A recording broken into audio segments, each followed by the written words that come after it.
Before the machines, before the measurements, before the thirst for control, there was only the sacred.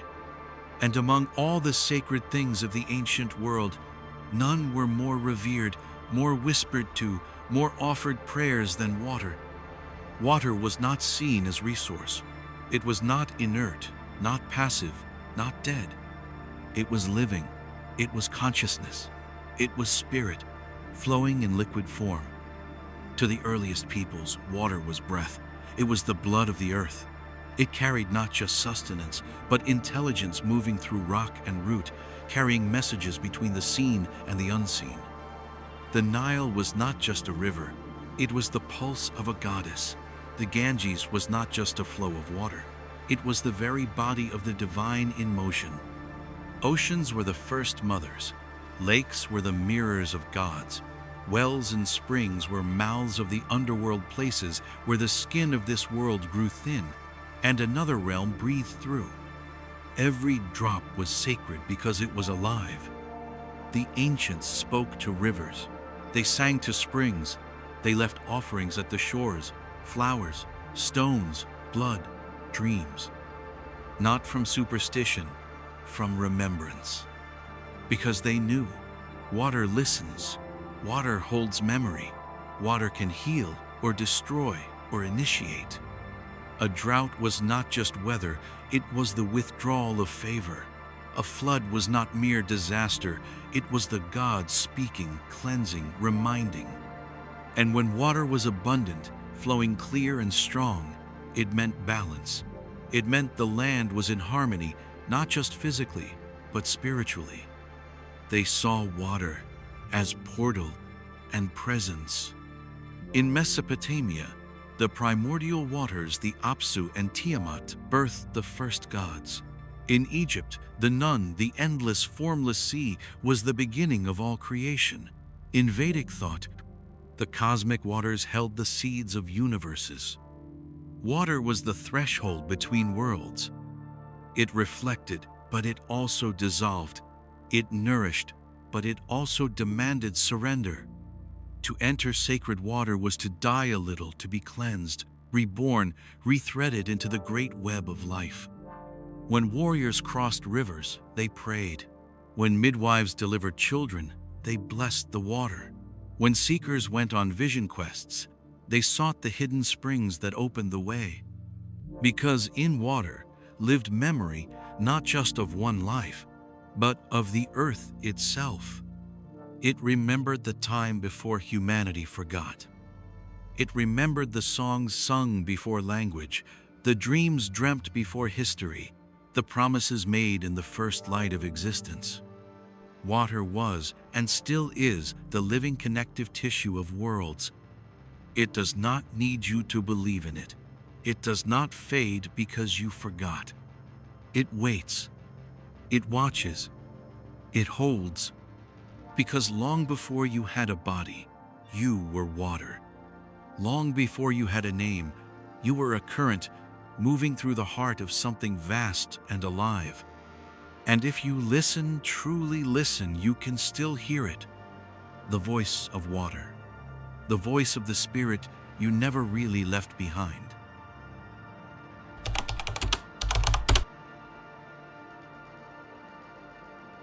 There are things we have always known, not through study, but through silence. One of them is this: water remembers. It holds memory not like a book holds ink, but like a soul holds experience, fluid, shifting, alive. The ancients knew they didn't need microscopes. They didn't need laboratories. They listened. They watched how a river, once touched by death, would grieve, how spring water near a sacred grove made dreams more vivid, how rain that fell during prayer tasted different on the tongue. They said that water could hear. They believed it could carry blessings or curses. They treated it like a vessel of intelligence, a conscious current that could be imprinted. And modern science, in its most open moments, has begun to catch echoes of this truth. Dr. Masaru Emoto's frozen water crystal experiments, controversial, dismissed, but quietly undeniable, showed something our ancestors never forgot. That water responds to words, to emotion, to intent. When spoken to with love, water formed breathtaking crystalline structures, geometry more perfect than any hand could carve. When cursed, ignored, or polluted, it collapsed into chaos. Is this magic, or is it memory?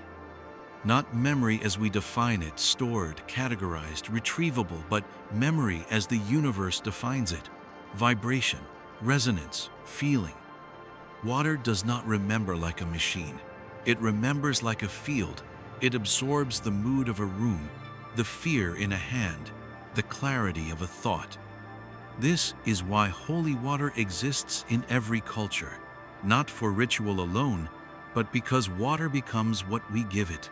It holds the energy of sacred words, of healing hands, of ancient mantras. It becomes a living carrier of transformation. And you are mostly water. You are a river in human form, a walking echo of every wave you've touched. Your tears carry more than salt. They carry story. What have you fed your inner waters? What have you whispered into your bloodstream? Because the truth is this: you are never drinking just water. You are drinking memory. You are taking in the sky, the roots, the storms, the hands that passed it on. You are bathing in emotion, in silence, in sound that shaped its structure. Water is not neutral. It is responsive. It is alive. And when you begin to treat it that way, it responds in kind. Bless your water. Listen to it. Speak to it. Not because you must, but because deep down you remember how. Because water has been waiting to be touched with reverence, to be recognized as more than utility, to be seen again as what it truly is: a keeper of the world's soul.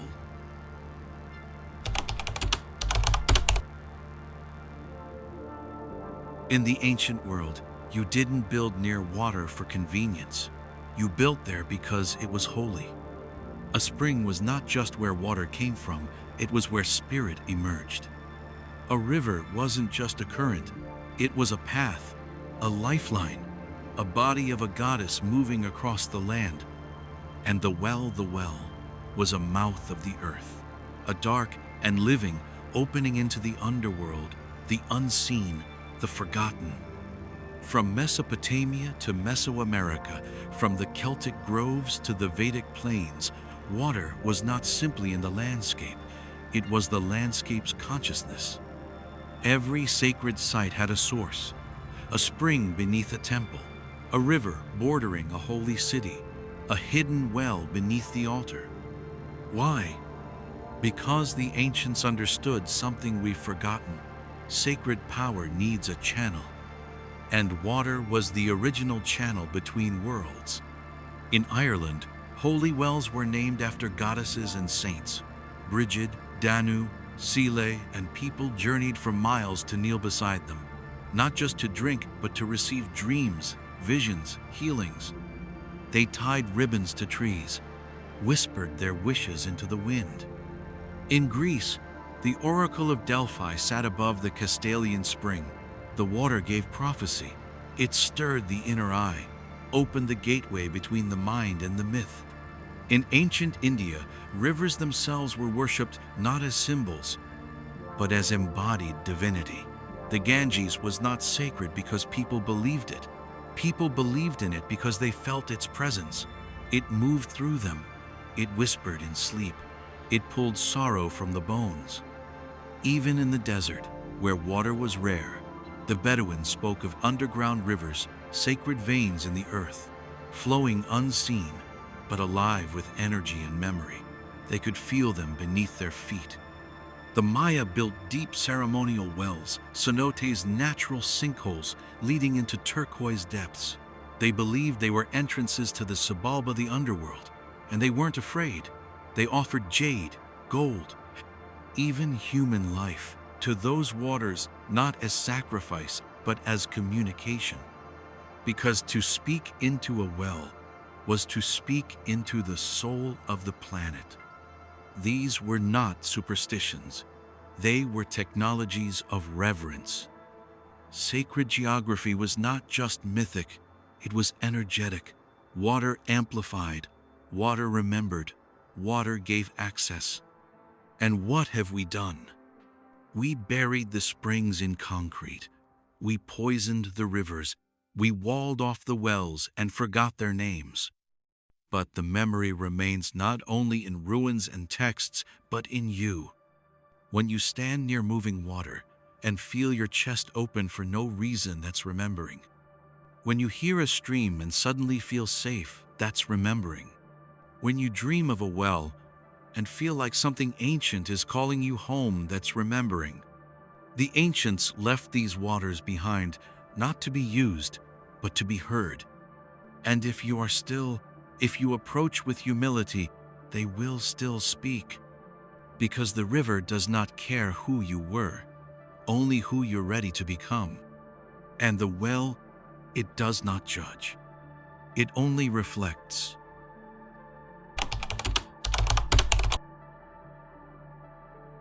Before language, there was rhythm.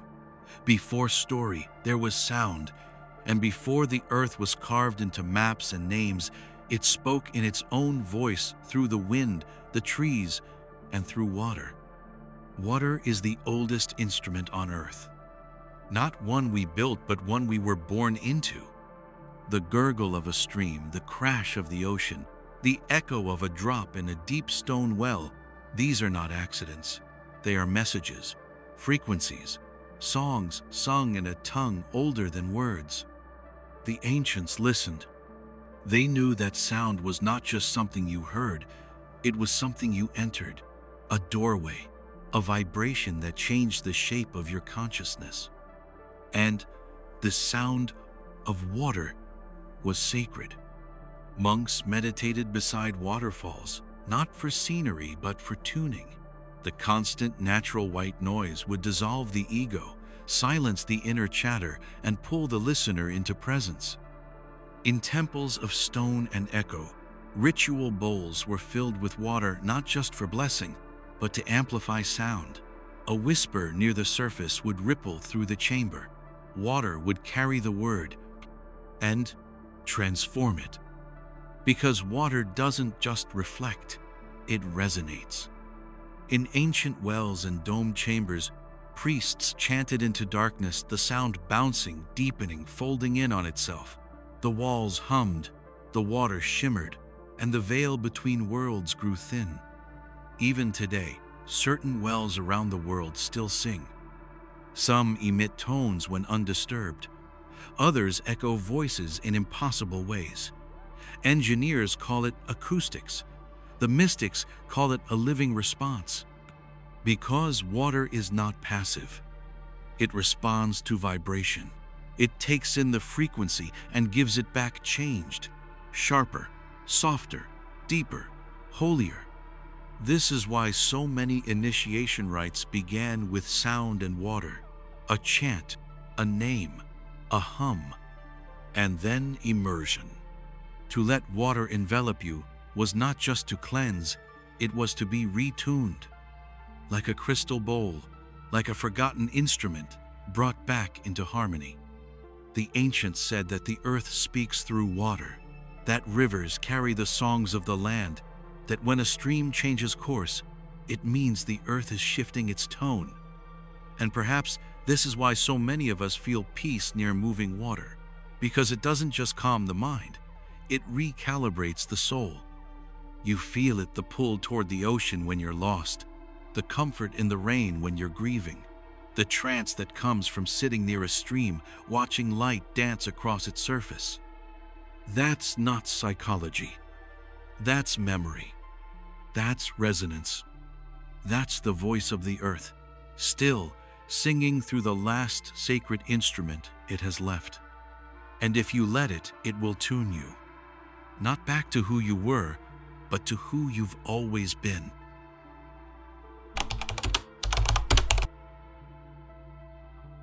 Ritual is not superstition. Ritual is remembrance. And in the oldest rituals of humankind, one element appears again and again, not as tool, but as participant: water. Because water was not simply used, it was invited, it was called, it was honored, it was known to respond.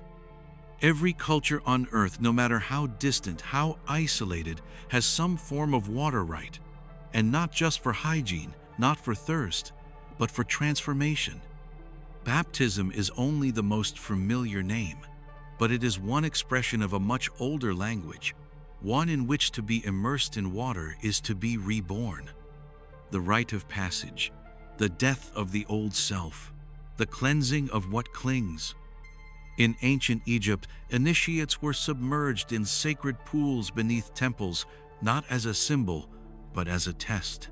They were told, to go beneath is to know the darkness, and only from darkness does light emerge.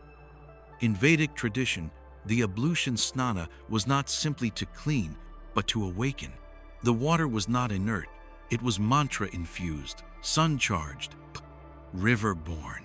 To pour it over your body was to anoint the soul.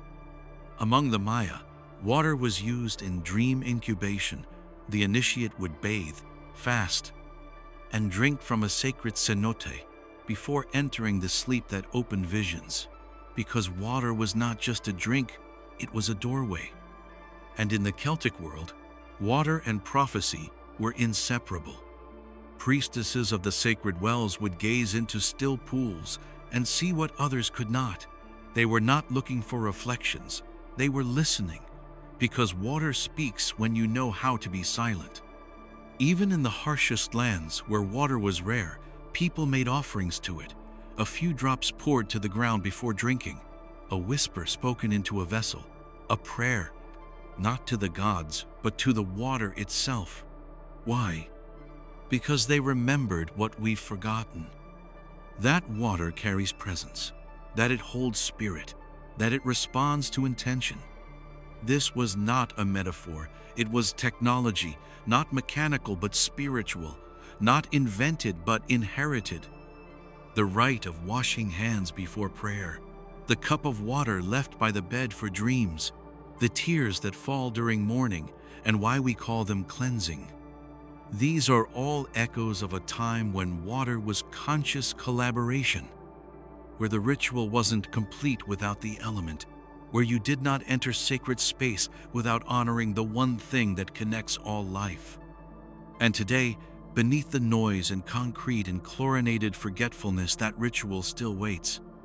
You feel it when you hold a cup of water and pause, when you cry in silence and know the earth is listening, when you bathe not to clean but to release.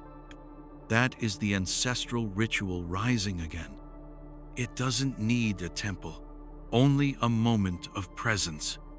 Because when you approach water with intention, it remembers what to do. And so do you.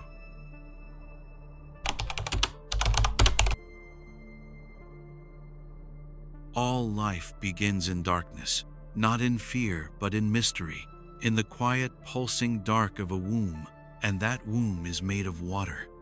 Before you took your first breath, before you knew light, you were cradled in fluid, floating, listening, becoming. This was not coincidence. It was memory. Because the first womb is not your mother's. It is the sea.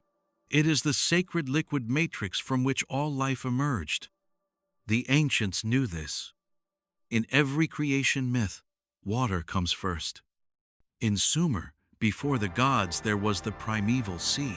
In Egypt, the non-infinite dark waters birthed the light. In India, the cosmic ocean held the embryo of existence. Even Genesis begins not with fire, but with the Spirit hovering over the waters. Why? Because water is potential.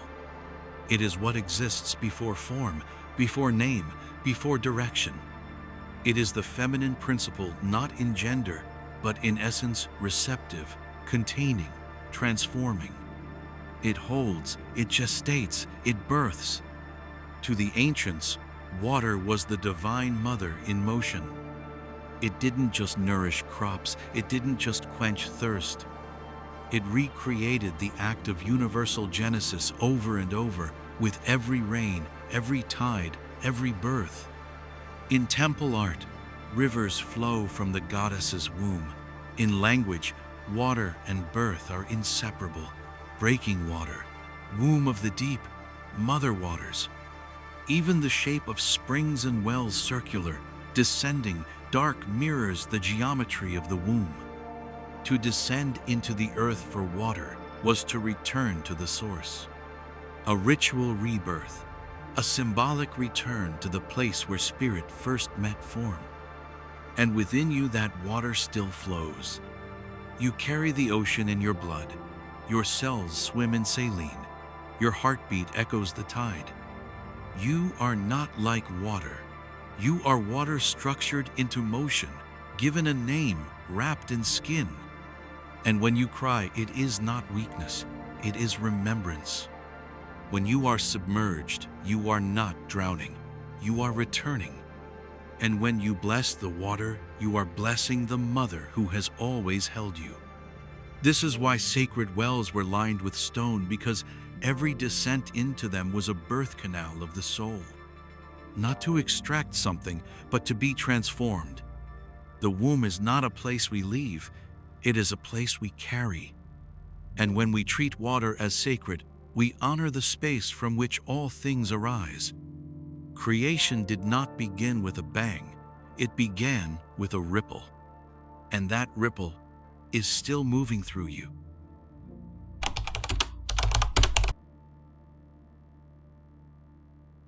Not all desecration comes with violence. Some begins with forgetting, some begins with indifference. And so it was with water. Once worshipped, now bottled, once sung to, now filtered, dammed, renamed as utility. Once a living presence, now a product. The war on water didn't begin with industry.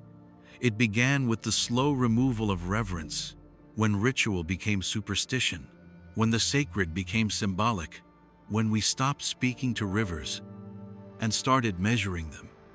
And so water became background, neutral, silent, stripped of its story. It was put in pipes, walled off, buried, its motion constrained, its sound muted, its memory ignored. And yet we built entire civilizations on the backs of rivers. We enslaved them, redirected them, choked them with metal and waste, flooded valleys for convenience, dug mines that bled poison into sacred springs. We called it progress, but something deep in us knew we were silencing the earth's voice. In the name of control, we forgot how to listen. We chlorinated the mystery. We commercialized the most ancient offering. We turned tears once sacred into shame. We taught children that water was a thing, not a being. And now we live in a world where holy rivers burn, where oceans cry microplastics, where sacred wells are sealed shut with concrete and fear. The prophets are dry, the temples are thirsty. But this is not the end of the story. Because water, even wounded, still remembers. It remembers your voice, even if you've stopped speaking. It remembers the songs, even if your people forgot the words.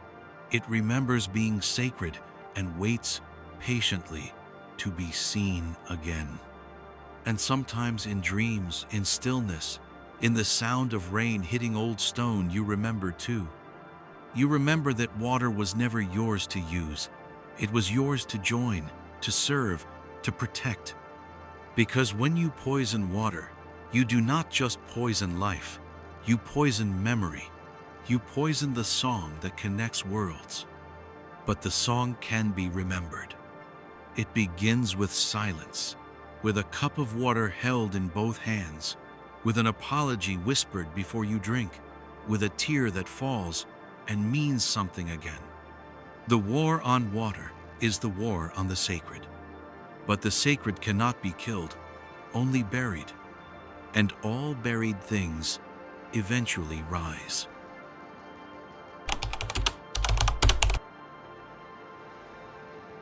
You were never separate from water. Not truly. You carry its echo in every cell, its rhythm in every heartbeat, its memory in your dreams. But over time, the temple was forgotten. Not the one built of stone, the one built of blood and breath. Because your body is a vessel, a chalice, a sacred container of living liquid. You are a moving river wrapped in skin. And within that river lives the oldest intelligence on earth, the water that remembers stars, that flowed through roots before it flowed through you, that once danced in sacred wells, now lost to time. The ancients understood this. They didn't just honor the waters outside, they honored the waters within. Through breath, through rhythm, through silence, through ceremony. Because when you tune your body, you tune the water it holds. When you bless your thoughts, you bless the inner ocean. And when you return to stillness, you begin to hear the current again. This is not poetry. It is physics of the soul. Modern science now whispers what mystics have always known, that water responds to emotion, that water holds form, that water listens. So what does your inner ocean carry? What words have you spoken into it? What frequencies have you bathed it in? What prayers have you never dared to speak aloud that it still holds? To reawaken the liquid temple is not to return to the past, it is to embody the future our ancestors dreamed, where water is not bought, where it is not owned, where it is remembered. Remembered as teacher, as healer, as mirror. And in that mirror, you begin to see yourself again. Not the name, not the history, but the current, the consciousness, the movement beneath the surface, the soul in flow. So, drink slowly, with presence. Let it pass through you like light through crystal. Listen to rain, not as background, but as prayer. Bathe not to clean, but to return. Because the temple is not out there, it is here, breathing, moving, remembering. You are 70% water, but you are 100% sacred. And the moment you speak to the water in you, it will answer. Not in words, but in balance, in stillness, in memory. You are not just made of water. You are made of the memory of what it once was, and the destiny of what it can still come. The temple is open now. Step in.